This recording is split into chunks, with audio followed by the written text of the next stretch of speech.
guys, welcome back to my YouTube channel. Today's video is going to be a little bit more of a chatty style video where I walk you guys through 5 of the mistakes that I made early on in my fitness journey, so hopefully you can learn from my mistakes and don't copy them yourself. So kind of, if you watched my fitness journey YouTube video that I've already posted, you'll see that I was not like in the best place mentally, and I didn't have a great relationship with working out and food and everything like that. So my main goal when I first started working out was to just lose as much fat as possible.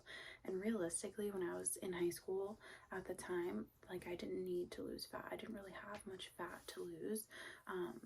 So I just thought that I wanted to be the skinniest version of myself, and that's what was going to make me happy and feel like I've achieved my goals, and like that was my dream body, just being the skinniest version as possible. When in reality, although I played sports, like, I didn't have enough muscle tone in the areas that I wanted in order to have the physique that I wanted, if that makes sense. So while I was looking to just lose fat quickly by doing insane cardio, eating very little, I didn't have the proper muscle mass on me already, so that when I did lose weight, it wasn't, I still didn't have like the toned, tight look that I wanted to have. So at the beginning of my fitness journey, I went right to losing fat instead of going through a building phase, whereas now I know that myself, I go through bulk and cut cycles, and when I work with my clients individually, I almost always recommend going into a building phase prior to a cutting phase. So what this does for me and for my clients, when you do this, if you go through a building phase, this could be a bulk or just like a building muscle phase, you're increasing your muscle mass, therefore increasing your metabolism, which will then in turn make it easier for you to lose fat once you do go into a cutting phase, and B, give you the proper build underneath that fat, so that when you lose the fat, you're like, oh my goodness, I look toned, I look snatched, I look lean. So I always now that I know this, go through a building phase prior to a cutting phase. This sets you up the best for your metabolism so that you're able to lose fat more efficiently, and then once you do lose the fat, you're like, oh my goodness, I have all this beautiful muscle underneath, making me look shaped and toned and really good. So that's mistake number 1, losing fat before going through a really intentional muscle building phase. And then kind of going off of that, mistake number 2 that I had was that I was constantly going back and forth between wanting to lose fat and gain muscle, especially when you're at the beginning of your fitness journey. Once you start to build some muscle, the scale's going to go up, right? Obviously, if you're building muscle, you're eating a little bit more, you're going to be gaining a little bit of fat, but also building muscle, which is really important. So as soon as I would see the scale start to go up, or like see physique changes that made me look a little bit more fluffy, I was like, oh my gosh, I need to jump right back into a calorie deficit. Like, I can't do this. I am gaining fat. I'm going to look terrible, blah, blah, blah. And so I just wasn't patient, and I wasn't strategic enough to really see the bigger picture. So I was bouncing back and forth between wanting to build muscle. I'd be there for like a week, 2 weeks, 3 weeks, and then I'd be like, oh my gosh, I need to go back to trying to lose fat, doing more cardio, things like that. So during that was probably like a year, I didn't make any progress because I wasn't committing to one or the other. So yes, while you can lose fat and build muscle, I always recommend committing to one or the other at a time. This is going to be more efficient in the long run, and it's really going to help you optimize your metabolism, to utilize your metabolism however you want it. If you want to build muscle, you can make your metabolism work for you to do that.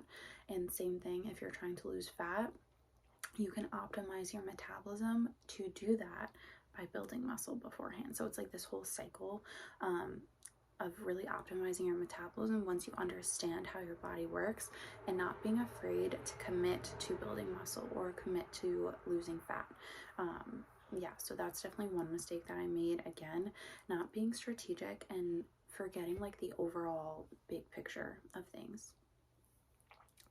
And then also my third mistake, if you followed me on Instagram since like the beginning of my fitness journey, you would see that every single workout I would either be taking I would probably be taking both, actually, pre-workout and an energy drink. I thought, because like my favorite influencers at the time were Catherine and Kendra Fit. They were like Gymshark athletes. Their Instagram's KK Fit.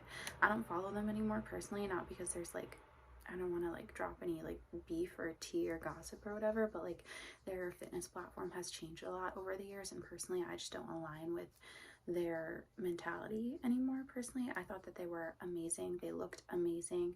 I like learned so much from them, genuinely. They taught me so much about fitness, and I just thought that they were like the coolest Gymshark girls ever. I never bought any of their programs or anything, but I was obsessed with the pre-workout that I think they still use, or like they work with the company. I think it was called Prolific by PE Science. I was obsessed, you guys, with their pre-workouts and like their fat burner products. So I thought that I needed all of these products because my favorite influencers use all of these products, right? So I kind of fell into that trap early on. Just a blanket statement here, you do not need any supplements to make progress, like not a single one. You should definitely do your research before taking a supplement, because probably all that pre-workout that I was dry scooping daily probably wasn't very good for my body. So, and not only was like I doing that, but I was also like chugging a white Monster during my workouts as well. So I was taking stim pre-workout and chugging an energy drink all in the span of like two hours. So don't get me wrong, while the pre-workout tasted great and it motivated me a whole ton, I definitely fell into that social media influencer trap of like, oh, you need these supplements to make progress, or because I use them and I look like this, you should use them too. That's not true. So I think I was just like taking, you know, unneeded supplements, and that's not necessarily like a bad thing. Like, I enjoyed them, they tasted great. They kept me motivated. I feel like gym clothes and like gym supplements kind of motivate me still. So if it serves as like a motivational thing for you, keep going. But I think I was just drinking way too much caffeine and definitely like didn't need those things when I thought that I did. And then mistake number 4, this one's kind of deep. I really struggled initially on my fitness journey when I was around people who didn't prioritize fitness the way that I did. I was definitely judged a little bit by certain people in my life. And you know, when you work out like crazy and like you care about what you eat, people around you are always gonna be like, oh, like, why do you care so much about how you look or how you eat? Like, you can just eat whatever you want, or you can miss a workout. Like, a lot of people don't understand the grind and the dedication and the mindset that truly comes with caring about your health and your fitness and your well-being. So it's definitely tough being around people who don't respect that and who kind of try and push you to do things that you don't really want to do, like eat unhealthy, go out partying all the time. So I definitely had to cut off certain people in my life because they didn't respect my choices. And you know, that's totally fine. You have your way of doing things, enjoying life. This is how I enjoy life. So having that like mindset shift of like, oh, I'm not the weird one, I just have different priorities and goals than other people, and that's totally fine. And after a while I realized pretty quickly that like their mindset and their impact on my life just was not aligning. So I kind of had to make the decision to cut people off a little bit, push people back a little bit. And that's totally fine. Do not be afraid to do that. I was so afraid to be like, I don't know, that person who like cuts people off entirely, which you don't need to do. But you know, if somebody's not respecting your goals and your decisions and the fact that you care so much about your health and they're making you feel bad for that, they probably shouldn't be in your life anyway. So that's definitely a change and kind of a hard lesson that I had to learn pretty early on. So yeah, you should definitely focus on surrounding yourself with people who have, you know, who at least respect your goals. Like, they don't have to be crazy fitness people like you are, if you are. But you know, somebody around you who's like, oh, I think it's amazing that you care and track your food.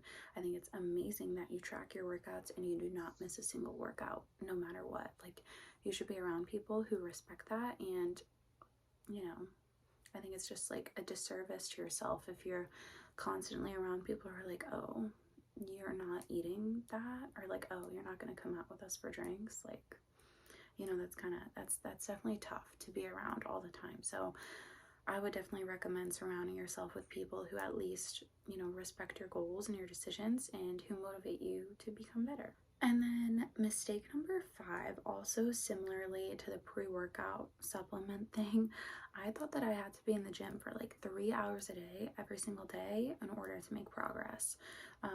So early on in my fitness journey, I was strength training and doing a whole bunch of cardio, and sometimes I'd even do that like multiple times a day. So I know in high school, I would go to the gym before class. We had a great gym in high school, and I would do my cardio for like an hour, and then I'd go through my whole day of school. I played sports, so I'd go through a whole sports practice, and then I'd go back to the gym for like another hour, 2 hours. After that, I'd do more strength training, more cardio after doing practice, after doing an hour of cardio in the morning. And I thought that that's what I needed to do in order to make progress, which is just so not true. And then once I got into college, I would literally be at the gym for like 3 hours. I thought that I had to strength train and do cardio every single day in order to make the results happen. So at the moment, my strength training workouts are like 45 minutes. I used to literally work out, strength train for like 2 hours, and then do like an hour of cardio after every single day. And I wasn't really seeing as much progress as I am right now, where my workouts have never been shorter.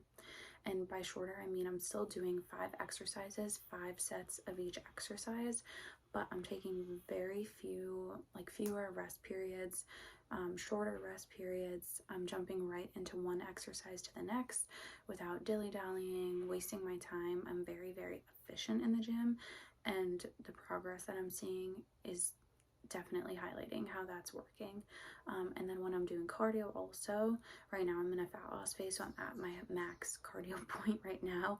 I am doing 55 minutes on the Stairmaster daily, and then on my cardio and core days, I'm doing 75 minutes Stairmaster daily. So currently I'm doing a whole bunch of cardio. I go on vacation in like a week and a half, so wrapping up this whole fat loss phase, but I was doing, you know, an hour of cardio plus 2 hours strength training every single day, thinking that that's what I needed to do just to maintain or, you know, make some small changes, when in reality, it is so much better to be efficient and strategic with what you're doing.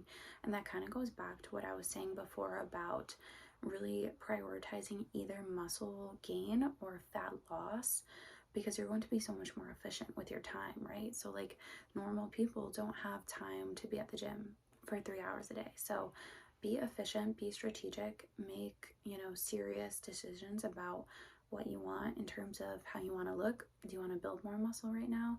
Do you want to focus on your nutrition right now? Or do you want to, you know, dive into a cardio phase? You know, especially if you haven't done a serious muscle building phase before, I would focus on that first and really give yourself like, you know, 2 to 4 months, maybe even a little bit longer, of strategically building muscle, optimizing your nutrition to build muscle. So eating in a slight calorie surplus up to, you know, a heavier calorie surplus, depending on how much muscle you want to build and how quickly, before changing things up and doing the other side of things. So higher cardio, focusing less on strength training, super heavy, and all of those things. So versus if you wanted to really focus on losing fat, you could treat your workouts and your nutrition to be more strategic towards that goal. So if you've already built, you know, a solid amount of muscle and now you're truly ready to lose fat, then you can optimize your workouts and your nutrition to do that for you. So when you do decide to go into a calorie deficit, your workouts should change with you. Your cardio should change. You know, you shouldn't be doing cardio year round. In my opinion, you should be doing, you know, getting your steps in year round. You should be doing cardio that makes you feel good just because you genuinely like it year round. But in terms of physique goals, you're not optimizing your metabolism to be at its best if you're doing heavy cardio 365 days a year. You know what I mean? So I always, right now, the way that I work out is usually I'll go through like a 6-month building phase, maybe like a little bit shorter. I'll maintain that, and then I'll go through like a 4-month cut phase where I do serious cardio, decrease my calories, change my nutrition up to optimize fat loss.